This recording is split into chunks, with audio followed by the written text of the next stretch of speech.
Sippers, welcome to this episode of the Tea With Me podcast with me, Shane Todd. Delicious tea. I've got a guest today. My guest is Chris Macarthur-Boyd, who's a Glasgow-based comedian. I'm going to ask him about how he got into stand-up. We're going to chat about some gigs we've done and just have a bit of crack. He's one of the most likable, friendly guys you'll ever meet. So I'm really excited to have him on for this episode. Before he comes on, I just want to plug the Patreon, which is patreon.com/teawithmepodcast. If you want to head over there, you get the bonus Monday episode. And it's in my humble opinion, it's well worth it. And that isn't humble because I'm basically saying you should spend money listening to something that I've done. But to cut a long story short, Chris Macarthur-Boyd is here. I'm going to admit him in. I've hit admit. He should be joining us. And he's there. And I haven't explained to him we're already in the podcast, and he's connecting to audio, so I don't know how much of that he heard, but it's all just good. Connected. I didn't hear any of that. Oh, hold on, I've done the wrong thing. Shit. Oh, can you hear me? yeah. Oh, that's good, man. For a second, It was just once I connected the audio. Yeah. Oh, hey. Anyway, we've got here. I've already sort of like brought you on, if that makes sense. If that's okay. All right. What's happening, man? But was there anything like you wanted to chat about beforehand? Like, unless you had anything, unless you were like, listen, I've got some disease. Like, trust me, I don't have long left. Because Did you want me to bring that up before it so as it wouldn't be awkward if it came up naturally during the conversation? See if you've contracted anything. Message me in chat, just in the chat bar down here. Oh, there's a chat bar. Can I text you, or do you want me to use the chat bar? Yeah, text. Okay, I'll just text. Man, I don't understand the etiquette of the Zoom chat bar. Well, I think one of the worst Zoom etiquette things that I'm definitely guilty of is at the end of a Zoom of a podcast, whenever you wrap it up and you both go, cheers, thanks a million, man, see you later. And do you end the meeting and actually kick the person out, or do you pretend that you've ended it and then go, here, cheers for that, that's us out? Because so many times I've ended the meeting and then one of my mates have been going, so man, but by that point I've already kicked them out, and then I have to dial them again on Zoom and go, sorry, I didn't mean to cut you off there. And then we don't have a follow-up conversation planned. So it's just then there's the performative end of it, which is the end of it for the people who are observing it, and then there's the actual goodbye. That's what I'm saying. The line between those is blurred. So would you prefer at the end of this, I just actually kick you straight out, or do you want me to go, that's it, cheers to Chris Macarthur-Boyd, see you next week, and then you and I have a chat after it? Do you know, I like the Zoom to end and then a wee text. Oh, that's a nice touch. That's a nice touch. I don't know if you remember your birthday podcast, but you kicked me out, which is fine, obviously. I was talking about stuff I shouldn't be talking about. And then you were talking about paramilitaries. I don't know how well informed you were about it. I decided to just parachute you out of there. I was like, I'm sure in the near future, whenever things get back to normal gigging wise, at some point, Chris will come back over here to do a show, and I just didn't want that to be a problem for you, There's roads where there's no issues though, isn't there? There's like neutral areas that can go. Yeah, but my big worry was you would arrive down to a venue and be like, oh God, yeah, it's class. There's loads of people outside waiting to get into the show. And then you find out that those people are not waiting to get into the show. Oh, okay. But cheers for coming on. Yeah, the birthday Zoom, if people saw that, was a couple of weeks ago. And Dave and Dan arranged it for me. And we just had a load of mystery guests. And you very kindly came on. And then I realized after, a lot of the people that were involved are from here, so there was probably so much that went over your head and wasn't explained. Like whenever the other Jerry Kelly came on, basically, he just started mugging me off. But I was really nervous for the birthday podcast because I had no idea who was coming on. But it was a good time. Let's get into a couple of things. One is your username here is Ovak the Wolf Splitter. Oh yeah, I forgot to change that. If there isn't a story behind that, I'm disappointed. I have a Dungeons and Dragons show that I do on Tuesdays with Roscoe McClelland, Gareth Waugh, Liam Withnail, and Daniel Sloss. And we're all like mid fantasy characters in it. So I'm a female half-orc barbarian princess called Ovak the Wolf Splitter. Can I be honest? That's giving me a bit of a boner when you say it like that. Yeah. No, it's pretty horny, man. She's like a princess. And the thing about barbarians is they don't wear armor, so I wear like a princess dress instead of armor. So the world of Dungeons and Dragons and computer games, and people doing a Twitch. I'll be Uh-huh. honest, I don't know what it is, but is it that people are watching you playing along, or are they also playing The along? fact that you called it the fact that you called it computer games makes you Yeah, sound like an ancient yeah, but you're on your Macintosh being. doing. You've got you've got your joystick on your Macintosh, and you're on the World Wide Web, presumably, playing games with some of your pals. I don't know how it works, but I just know that it seems like with Twitch and stuff, it's a world that I don't know anything about. And yeah, because I don't know if you and I That chatted about this before. I've never owned a console you've ever. never owned a console, not even a Game Never. Boy. Nope. Oh yeah, yeah, yeah. No. My true story. My dad bought me a Game Boy whenever we were in Tenerife, and it had stopped working by the time we got to the end of the street. It was off like a dodgy kind of guy. Oh right, yeah, Like one of them. I don't even think it was Game Boy. I think it was like Game Guy. It's like Game Kid it was by also, Nintendo. it was also like 6 times bigger than a Game Boy. I'll be honest. I think it was. I think it was the first touchscreen TV. But yeah, I remember buying that and getting. It was like a 25 games in one cartridge for it. It Oh, was a one of red Game them. Boy, Yeah, yeah. and I think I realized pretty quick I'm not cut out for gaming. Like I've played FIFA maybe 20 times in my life, Yeah. and I'm so bad at it. But I'm that's in like, other people's houses. oh yeah, yeah. I'll go around to like my Yeah. cousin's house or somebody like that. And then the only game I ever actually played a little bit of was GoldenEye. But seeing games like GoldenEye, by the time if I see someone that I need to kill, I like get the scope, Uh-huh. I get my gun. By the time I get my gun out, I've been shot. Yeah. I always die 100 times. getting ready to shoot someone. So it's not for me. But do you feel that as a stand-up who isn't like all of us isn't doing any gigs at the minute, do you Uh-huh. find do you find you almost get like nervous doing like a live stream of something because it almost feels like a performance? The first one I did, I have this thing. I don't know how blue your podcast is and Oh, what we people go are full doing, Lee but Ryan, which by the way is a phenomenal reference. That's such a good right. reference. We go the full Anthony Costa, and I could name all the members of Blue, but we'll leave it there. But yeah, if you wanna drop a Duncan James, we Yeah. can do that. Okay, man. Simon I Webb it can't. up. I can't. This is. I can't. It's kind of changed because my body's went back to normal because we've been in lockdown for months. But I can't do a shit unless I'm about to go on stage. So that's problematic unless you're gigging, hopefully twice a day. Before lockdown, I was probably gigging like 5, 6 times a week, which is fine, I think. Yeah, yeah. But now Uh, gigs are illegal, So so me that's taking a shit's illegal. a huge thing that stand-up friends of mine like to do is shit before a show. Mm-hmm. I've never done that.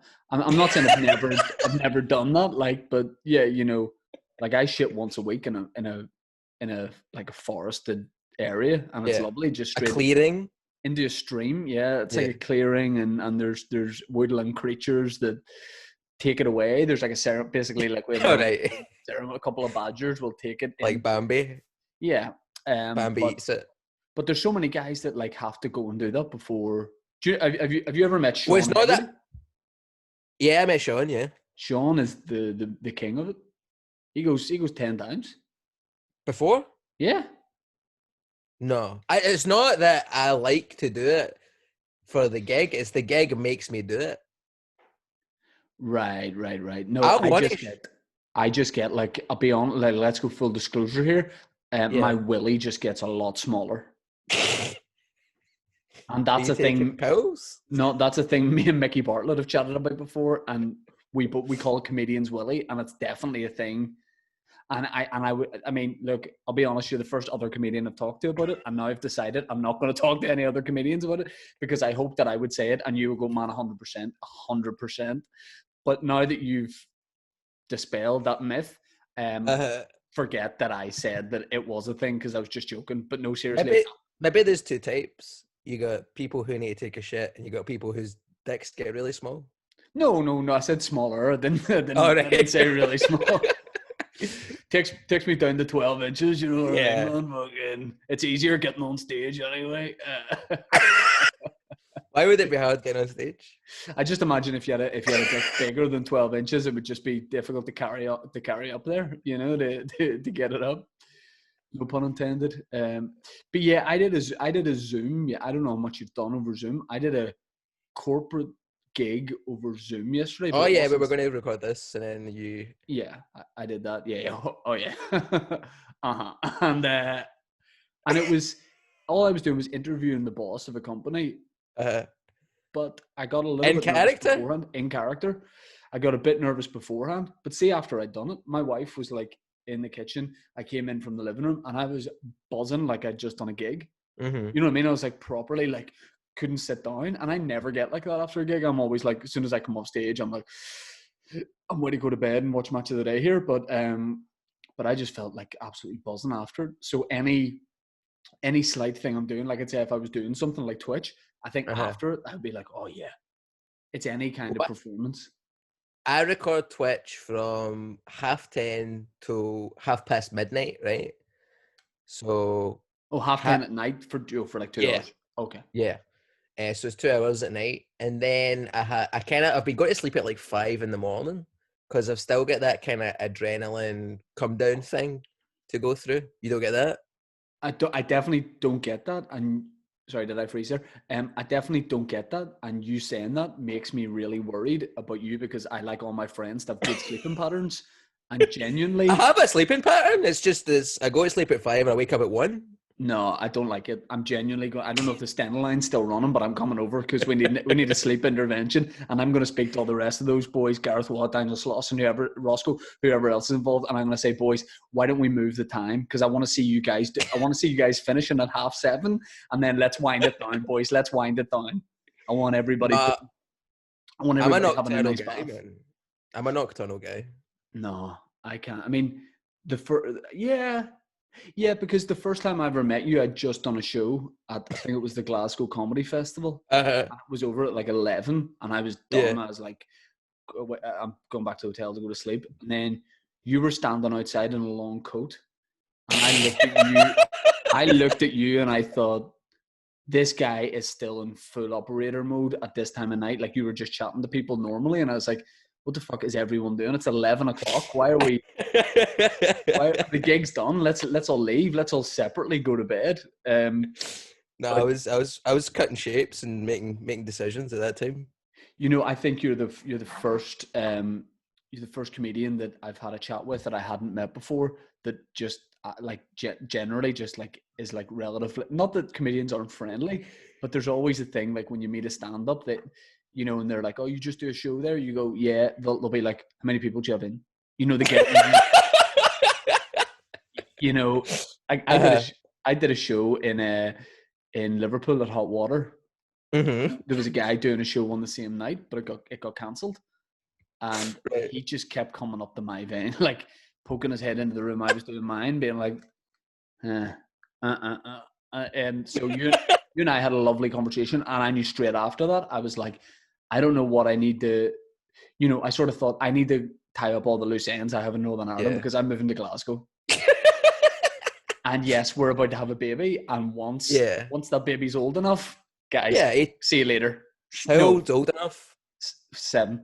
Yeah. I'm coming to Glasgow. Sweet, man. Yeah, it'd be nice. Yeah, that sounds good. But I mean, I got so excited to see you. I forgot to ask you the question that I ask everybody on the podcast to kick things off, which is, Mm-hmm. do you drink tea? Are you a tea drinker? I think you and I have had a tea before in a shopping centre, if I'm not wrong. I've never had a tea in my life. Now, On purpose. I've never had it on purpose. how have you had tea by accident? Have you been spiked with tea?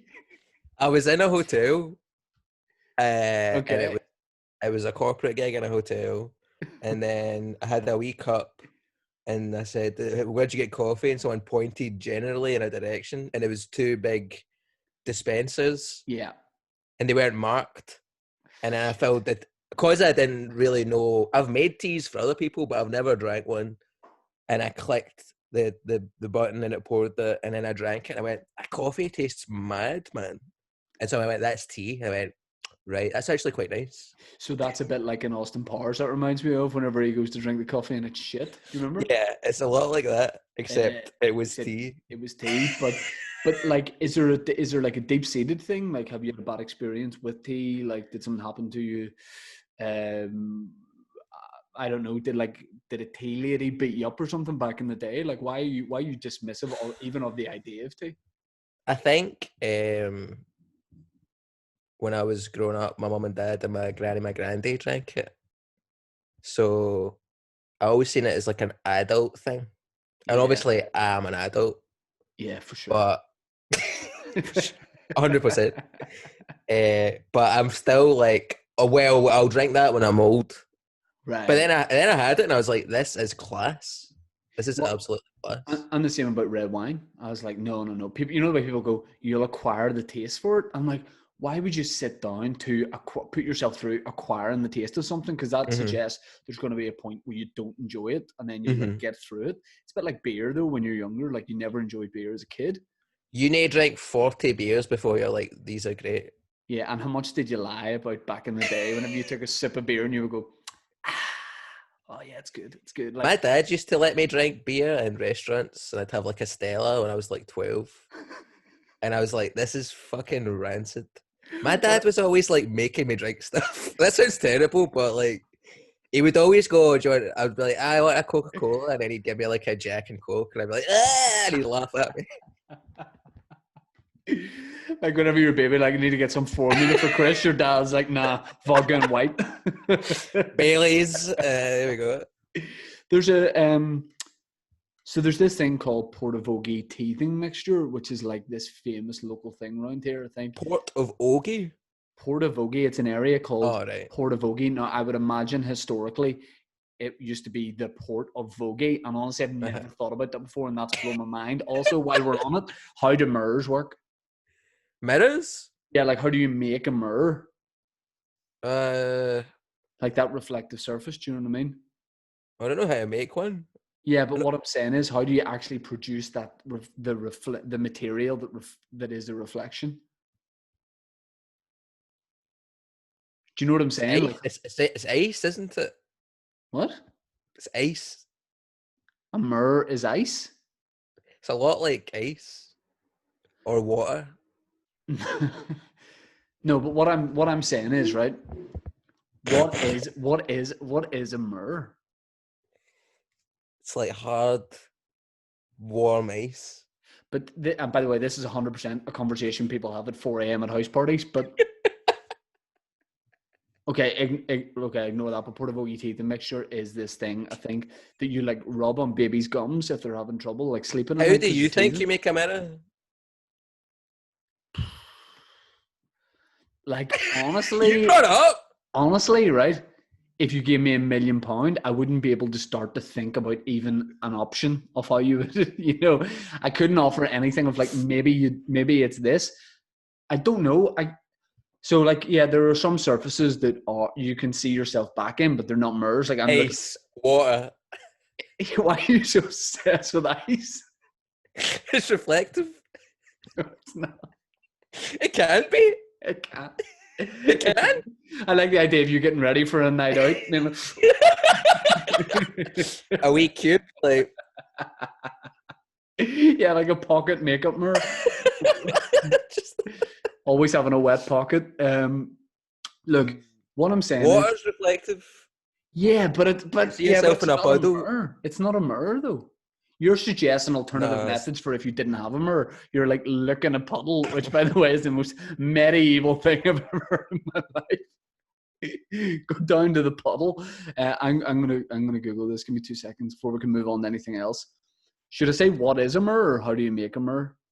People, you know what a mirror is. It's just you don't know how do you make it. It's glass. It's something to do with glass. Oh, okay. It's glass coated with a metal amalgam, which reflects a clear image. That's what I said. No, you definitely said crush up some ice and take it with you when you're leaving the house.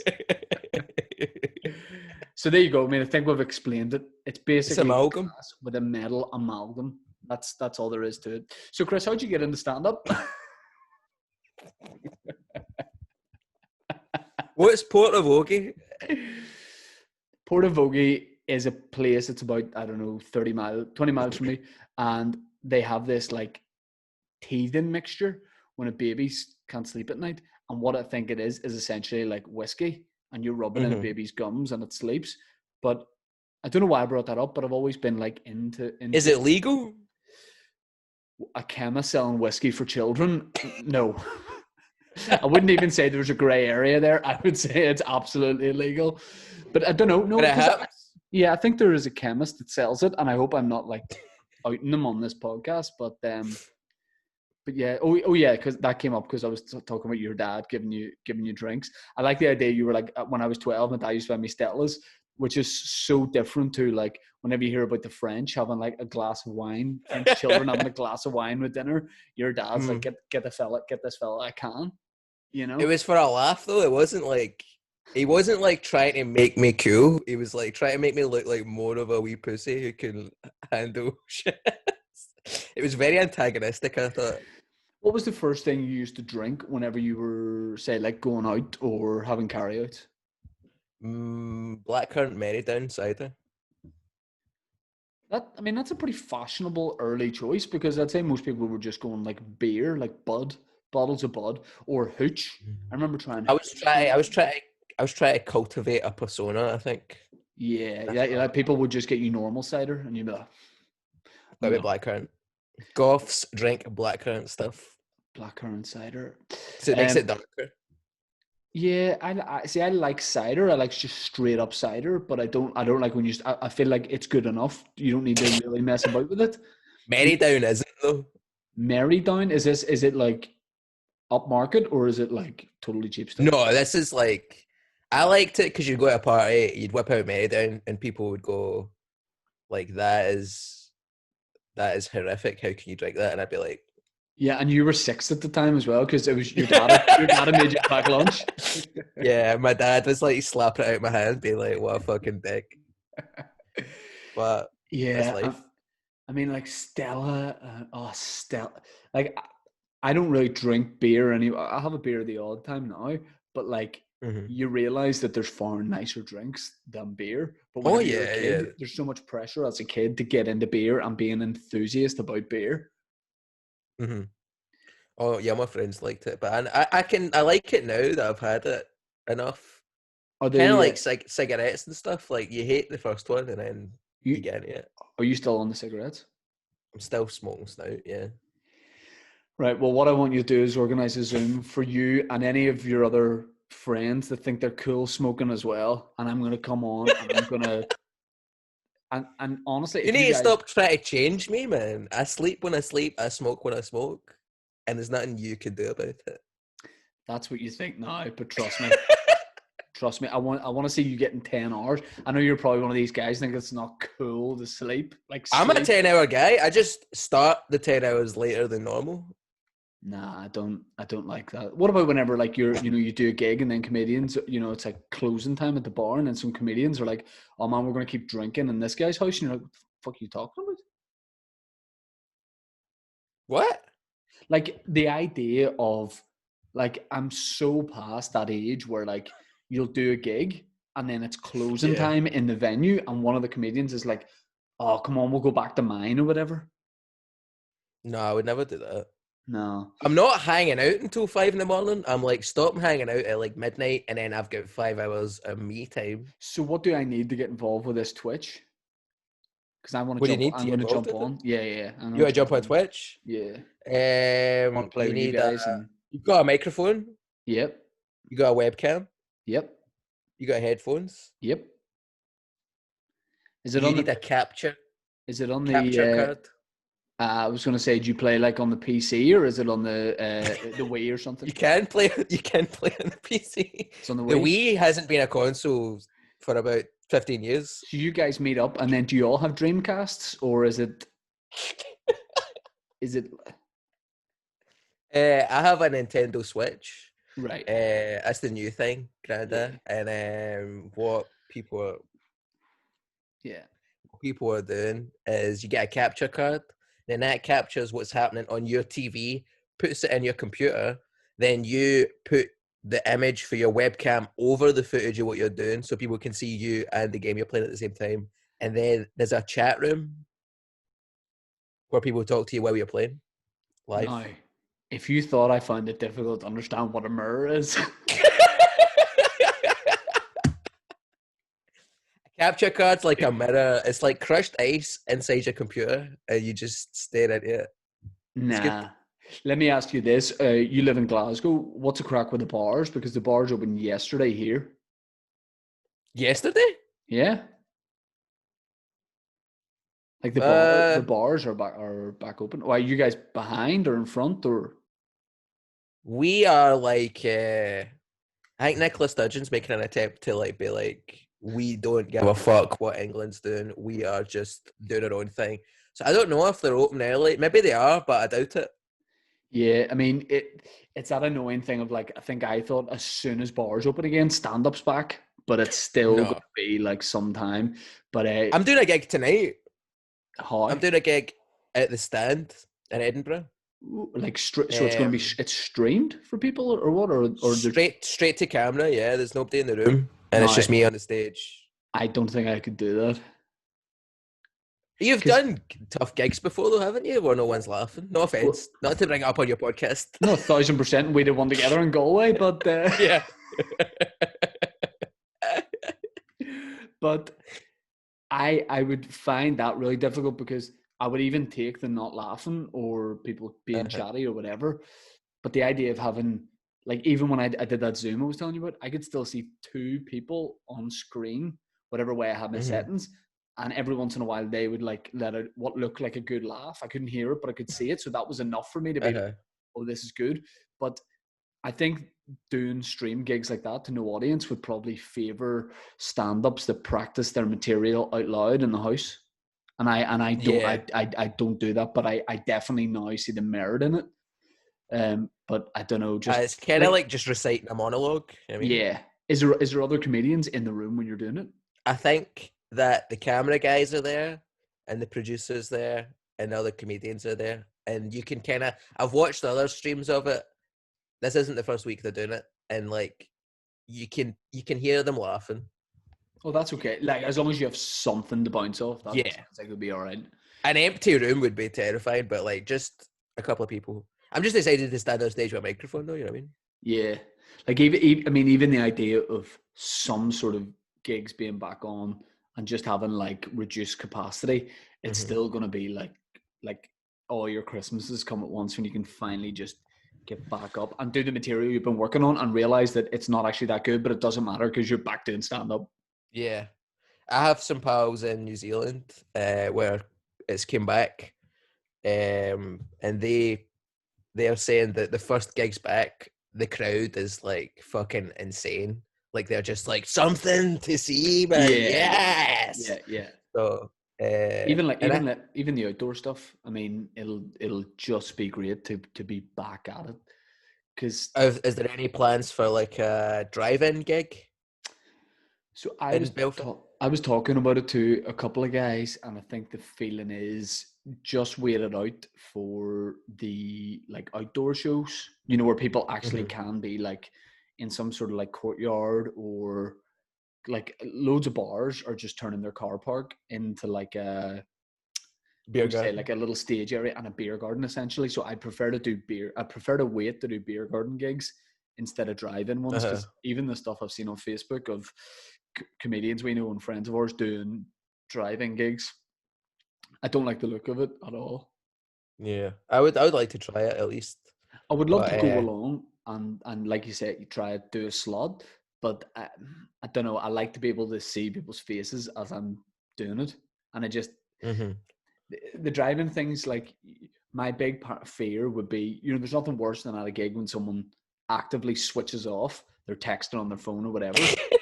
My idea is like, what would be in my head was everyone's in their car doing that. How do I know? Like that's the worst thought, that people are in their car, just turn around to their friends, being like, "So what are we doing after this?" Music starts playing in their Yeah, fucking hatchback, and you're like, "Oh, they're listening to Ja Rule." because I saw one. I mean, there's nothing I like more than just go to a beer garden right now and see Jam Self. Baby, I'm not always there when you call, but I'm always on time, and I gave you my baby. I mean, that was not his real voice. I was never. It was nicer actually. He had like 6 or 7 like real good bangers. Let me ask you this: have you missed out on anything like gig wise or TV wise because of? I was going to be opening for Frankie Boyle. No. Like 2 months after, like the end of March, I was supposed to be opening for him, doing some warm-up shows, which was like dream come true, like opening for your hero. No, you haven't opened for me before. No, but I mean, I will.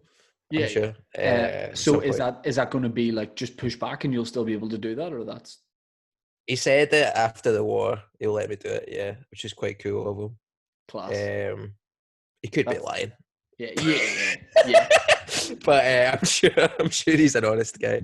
That'll be great. And those warm-up gigs, a lot of time when like a big established comedian is doing like a work in progress or a warm-up, I find that's the best time to watch somebody like that. So you'll get to, you'll get to go on before him. The gig will be great, and then you'll get to watch him try stuff, which is like the best. So that'll be class. No, it's my total dream come true. So I'm excited for that. And then obviously gutting that it didn't happen, but yeah, like I don't know, like pushing everything back. It's fine because once it all starts up again, the demand for stand-up is just going to come flooding back, especially stand-up. Like I think people will want to go see stand-up, and I don't think they'll want to hear about coronavirus or lockdown or anything like that. I don't want to do any coronavirus jokes. I don't want to do it. I just want to talk about cereal and fucking like, yeah. I don't know what we're talking about. Nothing like that though. No, exactly. I think because everybody will be talking about it. It'll be the new hack straight away. Stand-up is, oh yeah, how much is someone definitely coming on with hand sanitizer? Yeah. I mean, that's going to be my new opener, but yeah, no, me too as well. I've actually bought 700 bottles of it just to be like. I mean, like, did you see? I don't know if you saw some comedians in America. Brian Callen and Brendan Schaub went out, who did the Fighter and the Kid podcast. They went out like the first guys to go back on the road in America to like the southern states. The southern states are like, because you know every state in America is kind of like got their own guidelines on coronavirus. Yeah. Opened at different times, and the southern states seem to just be like, fuck it, let's just open again, because the whole thing is like freedom. You know, their whole thing is, so they don't want to be told to close, so they'll open early. Right. These guys have gone back out and done reduced capacity shows, but done like 6 shows in a weekend. And shocker, they've got coronavirus. And they had to put out videos being like, to everyone who we met at the show and shook hands with and whatever, and met, you know, you're gonna have to go and get tested and get checked. It's fucking, like, as difficult as it is, you just have to wait until you're told, like, okay, it's a good, you know, it's safe to go and do it. Like, not just for the audience, but for you, like, as well. I feel bad for the venues and stuff that are obviously, it's expensive to keep a venue going when you get no money coming in. That's the only way I can see justified. Like, is that other guy in America? I can't remember his name, but he's kind of got like an afro, a grey afro. He was like the first comedian back, and he was literally on stage coughing, collapsing on stage, going, "I think I'm fucked," and you're like, just. Don't do it for a while. I want to do it. Obviously, I haven't had a shit in 3 months. Yeah. Just like, yeah, you need the gigs to come back so you can clear your bowels. Yeah, I've got diarrhea like seeping out my ear holes, man. Obviously, I want to do stand up, but I'll need to wait another couple of months, which is fine. Like, I think everybody needed a wee break anyway. Stand up wise. Yeah. I haven't had a break, even though we have a small stand-up scene here, so you can go a couple of weeks without doing a gig. But I haven't had like a break of stand-up in like 12, 13 years. So yeah, the good part of it is like you can like look at your material, you can look at what you've got and be like, oh, now I've got time to make this all better. Even just like looking at some older bits and being like, can I make this snappy or funny or not? Like I've definitely seen the benefit of doing that. But when it comes back, it's just so great. Like I've never really been like in and out with stand up. I've always been in with stand up. And No, this, I haven't. Yeah, I haven't had more than 2 weeks off since 2011 or so, 2012 whenever I started. yeah. So it's been. I mean, not that it's been nice. Obviously, it's been horrific. But I'm happy with it in some respects. But I think I think I'm definitely learning that is that it's okay to say like the whole lockdown thing. There's definitely been good parts of it. Mm-hmm. You know, Yeah. like I think we're all like because we're like fucking conscious people. You don't want to be going about being like fucking next year, fingers crossed, COVID 20. Let's Wave two, wave two, wave two. but Can't like wait for that second wave, man. Wash over me. But there definitely is like I mean even this podcast I'm just interviewing a load of people and falling back in love with doing podcasts because I'd done the solo podcast before and and like doing videos like why was I not doing this level of productivity like Yeah. I I mean, love I always said I'm just so busy with stand up. If I had a wee break, I would get right into doing podcasts. so Obviously, I was talking shit because I've had 3 months off. I think it's criminal that you don't do a podcast Oh, yeah? because I don't just think, there's that adage of like, oh, if you do stand up, you should do a podcast. That's not true because not all stand ups. Yeah, some of them are fucking Well, assholes. I think a lot of and that's a clip.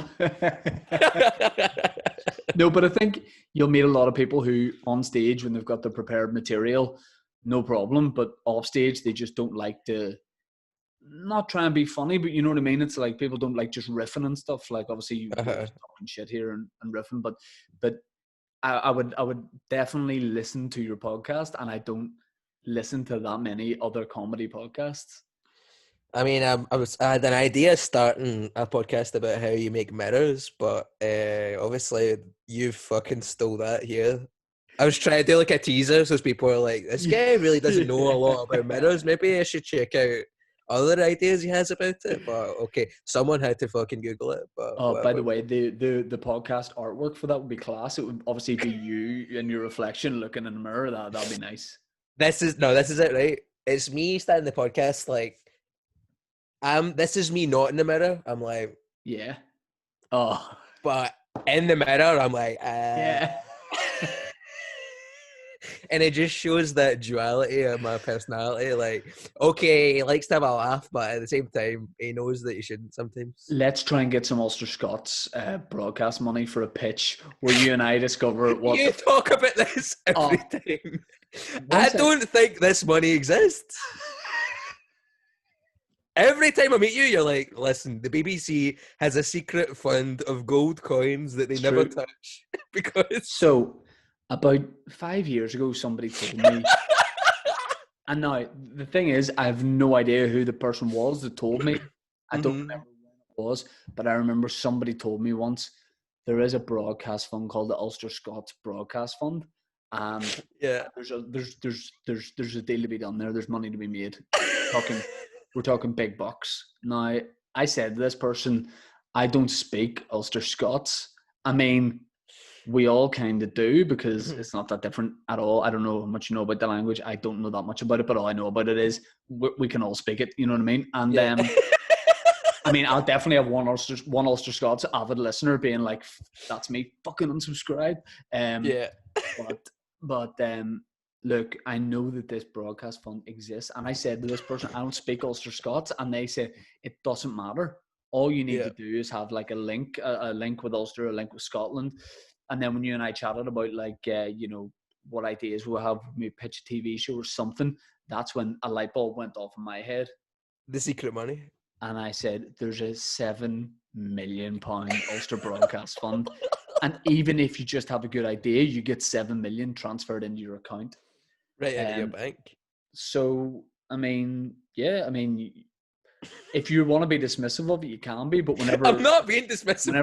Whenever I go to Roscoe with it and say, Roscoe, it's time for us to do the Ulster Scots project. And I mean, I don't have much more beyond the fact that we should pitch something. I don't have an idea, but I We could had definitely. the ferry thing, and we had we go to wee islands. That could be funny. The ferry, yeah. So we talked a little bit about this in my birthday podcast, but I had this idea that I pitched. I think I texted you in the middle of the night, and I was really excited about this idea. Yeah. And I said, what about, because the ferry goes between Northern Ireland and Scotland, I don't know, 3 times a day, something like that. So I was like, what if 2 guys are traveling from work? Quirky idea. You're from Scotland. I'm from Northern Ireland. Hello. We're on the ferry. And when we go to work in the morning, we chat on the ferry. We just get to know each other on the ferry and always like have a chat. And then that's our lives. That's our relationship, is 2 guys chat to each other every day in the ferry, and then that's it. And then you pointed out to me relatively quickly, in fact, it was quite rude how quickly you pointed this out. You said, but they wouldn't be, if you're going to, the idea was I would go to work in Scotland and you would go to work in Ireland, and that's when we would meet. And then you very helpfully pointed out, then we wouldn't be on the same ferry. Yeah, they would drive past each other. Yeah. And I tried to counter by saying, like, what if they just, shouted over? From portholes. Yeah, and that's what it was going to be called, portholes. But you didn't want to go for that, and the idea is still there. I think it takes some adapting, but let's just put it this way: Ulster Scots Broadcast Fund. Don't worry about it. You could BBC's secret Ulster money is ours, man. Start buying things on finance. Trust me, don't worry about it. Yeah, because a house. We'll get that money, a house, whatever. How do you think about this place? This is Ulster Scots. I like your curtains. 400% APR. Thanks very much, man. I mean, the 90s are coming back. and that's where the humor of the program comes from. Because just like that, we're doing gags. We're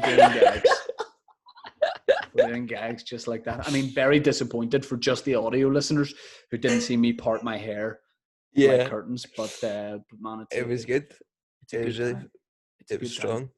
Tell me what you seemed so spaced out there because you couldn't open your eyes for too long. You were like trying to get them open, but you eventually got there. What's one thing outside of comedy? Let me ask you this, the final question. What's one thing? Oh shit, he's got corona. Pardon me. What's one thing? By the way, I just did the shittest banter of all time when someone coughs. You're like, he's got it. COVID.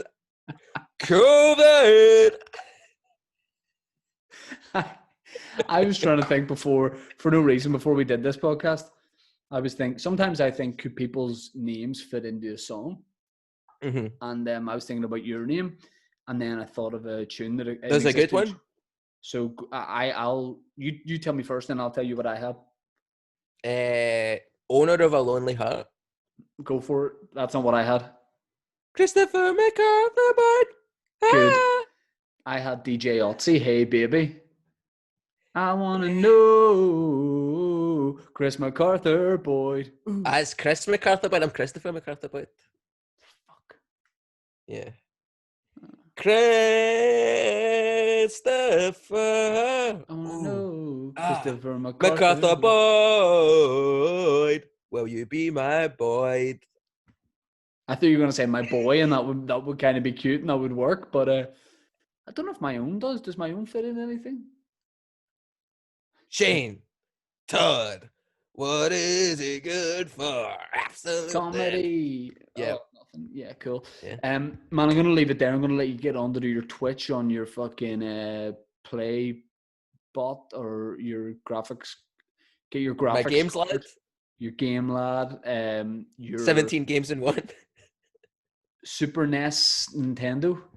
Super Nintendo, yeah. Super Nintendo, GameCube. My Dreambox, yeah. I mean, you could honestly tell me any of those are real consoles, and I would definitely agree. My Commodore 64. Again, don't really know. Yeah. Streets of Rage. I used to play that. Streets of Rage and Golden Axe. I went to someone's house once. And I was playing one of them last night. On the Switch, you get like old games for free. So yeah, I was playing Bludgeon Brothers or something, and it was like it was a side scrolling beat 'em up. It was shite. On Pornhub. On Pornhub? Yeah, but Bludgeon Brothers? that's definitely what that sounds like. That doesn't sound like computer game guys. It I sounds don't like watch two Brothers. like hillbilly twins who Right. you just go at it, like not together, but just Tag team. yeah. I don't know. It's something to chat to the Ulster Scots broadcast fund. Listen, he's for Belfast, I'm for Glasgow. We are the Bludgeon Brothers, and No, we just I love that. That's our pitch. You get the executives there. Scotland, NI, chat to me. they keep it like, well, loads of people are for Scotland and loads of people are for Northern Ireland. So like, what is it about you two? We're like, no, you don't get it. He's for Belfast. I'm from Glasgow. Need I say more? Yeah. Yes. The first scene is like we get each other's like sayings wrong. You know what I mean? Like I say to you, "What's the crack?" and you go, "Like drugs," and I say, "You've got a lot to learn." I mean, there's definitely worse programs in TV. That happened in my real life. I lived with a Northern Irish guy when I was at uni for a wee bit. Cute. And he said, "What's the crack?" And I was like, I'd never heard that in my whole life. Yeah. I mean, that's the thing. Like a lot of people from different countries will always like give you an introduction to the way they talk or say like, "What's a crack?" and then go, "Oh, that's weird the way we say that, but let me explain." But there's a thing here of like say nothing, like because people over the years have been told never to give information to like the police. So a guy will say, "What's a crack?" and he's by law not allowed to tell you anything else other than that. He was just like, he didn't even explain it with his words. He was just waving his hands like, "What's a crack?" Was he very Northern Irish? Yeah. Yeah, paramilitary type guy. Potentially. But he threatened a room full of Russians once. That's very Northern Irish to do that. it would almost be rude if he didn't. Yeah. But I like. He thought one of them stole his leather jacket. That's the plot to every 80s Northern Irish film. This Russian stole my leather jacket. Which one of you took my leather jacket? Yeah, no, he'd be played by an American actor. Sergei, you seem to have stolen my leather jacket. I would like it back. And then all of a sudden, and on the title, Moscow, he's gone over. Where is it? Yeah. Vladimir Putin. Listen, by the time I leave, I better be Vladimir Putin my jacket back. Right, this is what we pitch. This is what we pitch. That's a show. I'll be the Russians. I'll be all the Russians. Yeah, and it's just called Where's My Leather Jacket? It's Where's My Jacket? And it's just... Liam Neeson genuinely would be interested. And I want to know, what have you done with my jacket? And then what will be so Northern Irish is he realizes the whole time that he's just had it with him. That's what happened with this guy. It was behind his door. But he'll definitely have used some political get out of that. This has been put here by the British government. It hasn't, mate. It hasn't, mate. You're at uni in Glasgow. You know what I mean? Relax. Oh, it was some night. Where's My Leather Jacket? Netflix 2021. What have you done with it? Yeah, that's enjoyable. All right, man. Well, look, thanks very much. I've got a script to write. Send me it over and I'll have a weekend. I'll have a nice day. Yeah, I'm gonna end the meeting here and then I'm gonna send you a text and say cheers for doing the podcast. Appreciate it. I'll text you back, man. Don't worry about it. Don't feel under any pressure to do that. Okay. It's all good. And also, when you give me your email address, you said .con instead of .com. So did you type in .con? No, I typed in .com. Yeah. But what I will say is, if you've been using the same copy and paste email for your email, like maybe you have it on notes typed out and you're just copying and pasting it off that for people, I would change it now because you probably missed out on a lot of stuff. Yeah, people are like, I keep emailing these .con addresses, but they don't actually exist. No. All right, man. Well, look, thank you very much for coming on the pod. It's great to see your face as always, and I look forward to, in real life, seeing your face when we go in for these pitch meetings. Let's do it, man. Me, you. Can I and ask some you? leather jackets. Can I ask you this? If we do get the green light, if we get the commission, will you join me for a celebratory cup of tea? I'll have a coffee. You have a tea. I might have another accidental tea though. An accident. Oh, name of this week's episode: either where's the leather jacket or the accidental tea. I'm excited to get. Thank you very More much. matters. Bye. See you later, man. Have a See good you one, later, mate. man. I'm just to let you know, I am definitely ending this. All right. All right. Bye. Appreciate it.